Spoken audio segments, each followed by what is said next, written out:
awards per se between T.I. and his former Grand Hustle artist, whatever you want to call it, Iggy Azalea. It continues, and I guess it get more elaborated on far as T.I. concerned because I guess nobody really that sat down and talked to T.I. about that. But he had an interview with the Breakfast Club. I'm pretty sure he Yeah. said the same thing on Hot 97 as well.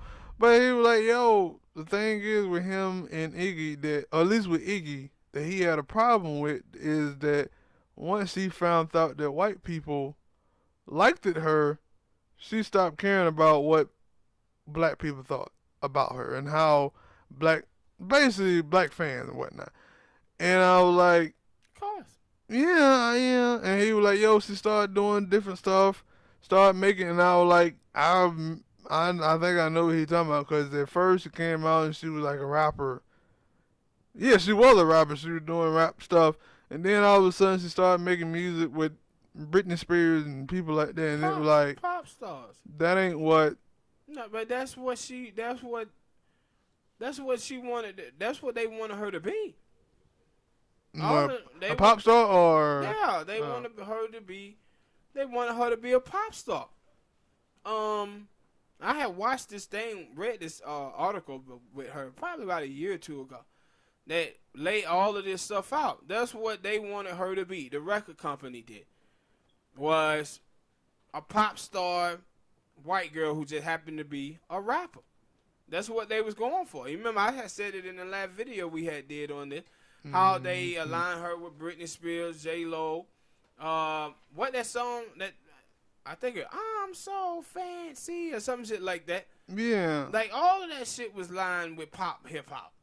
Cause I think they talked about that song about how it was a big hit and stuff, but now I don't know. She anytime T.I. say something like she said, yeah, like and the stuff is like when you clap back, like I don't know. I guess She did what most women do today. If you say something about them and you disagree with them, they automatically call you a sexist or a misogynist. No, she didn't say nothing like. Yeah, she called him a misogynist. I read the report. I didn't see that. What? I didn't see the whole goddamn. I think it was something. I think they talked about it and they were like, she was like, oh yeah, they probably didn't go into that damn detail. But it was like, she was like, he did bringing up her name for relevance and stuff like that. And I'm like, crazy. She got way more relevant. Yeah, I was like, no, this actually keeping you relevant because I don't remember you doing anything that people were like that. When you showed me the freestyle of her and then that dude calling in because he missing that as well, and I was what like, did he say about it? No, he just like, she was exposing herself and people actually seeing now. Yeah. And he was like, and then I think Charlamagne was like, oh, you talking about that Sway interview? And he was like, that Sway freestyle anyway.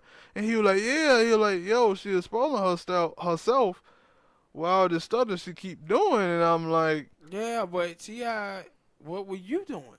That's the question. Mm-hmm. Because, and see, that's my thing. And see, I said this in the last video. No, I think that's what he was saying. After he said, I started jeopardizing my own respect among my people for me trying to step up for her. Yeah, and I said it. I said it in our last video, and I said it when he was doing it. I said, no, T.I. buck dancing for this chick, Iggy. When black people were criticizing her, T.I. tried to come out and be like, nah, man, black people just be wanting people to kiss their ass and all of this stuff. He started trying to buck dance for her. But the thing is like, also what I said before, is that T.I. and all of these people knew this girl couldn't rap. They knew she wasn't a talented artist, but they were trying to sell her big booty to the black community, to black men. But then when she started seeing that the white people liked her, white women liked her, she was like, let's go down this alley. The record company was like, let's go down this alley. But T.I. was buck dancing a little bit on this thing. And I'm happy that he at least admitted it. He didn't run from it. And I said, but then Charlamagne, because this wasn't the interview. It was like the post interview, and then after Iggy came out with her response to the interview, and Charlamagne brought up a good point of, shit, this is what all artists do.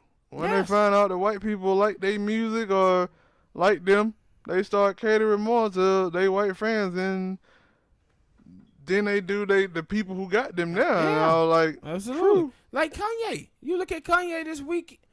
This week with Big Boy, he done the interview with Big Boy, and he was talking about, yo, I said that George Bush didn't like black people, and then I put on a red hat, and now I'm a coon. Yes.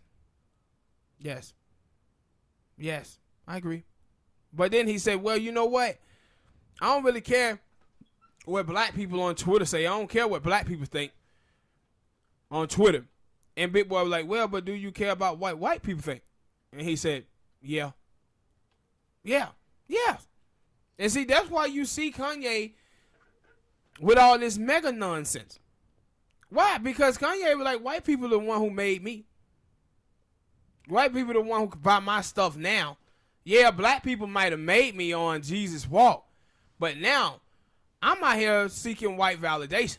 White acceptance. Doing that for like the last 5 years. Yeah, and fighting against white rejection. That's what Kanye doing now. This is the same thing with Lil Wayne.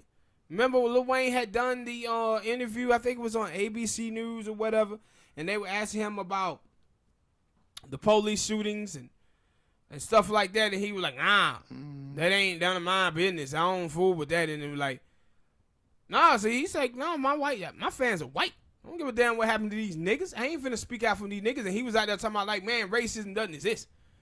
Like, yo, and all of this super stuff. And I was like, racism doesn't exist. When you the dude who was down there talking about people at the Oklahoma City basketball game were being racist against you on your rackets, you were talking about racism hard after Hurricane Katrina. But now racism doesn't exist. I said, no, they can't be buck dancing, man, for these white fans.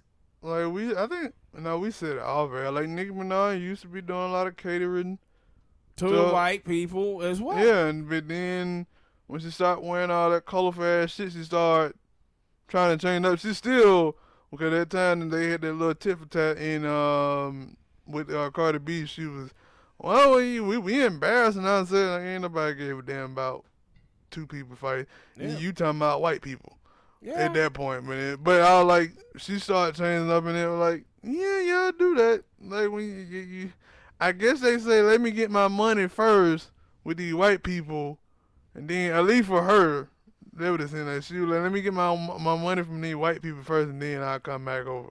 Yeah. But for Kanye, he did the total opposite. He got the money from black people, and then started getting money from white people, and like, I'm staying. And when he got on, he left your ass for a white girl. True. He said it. True. He said it. Hit that like button, people. Subscribe to the channel. Type a comment on, give us your thoughts anyway on this whole Iggy Azalea T.I. thing. I think you've done it before, but we're going to keep it going. It keep getting interesting and keep getting funny. So I'm going to keep talking about it.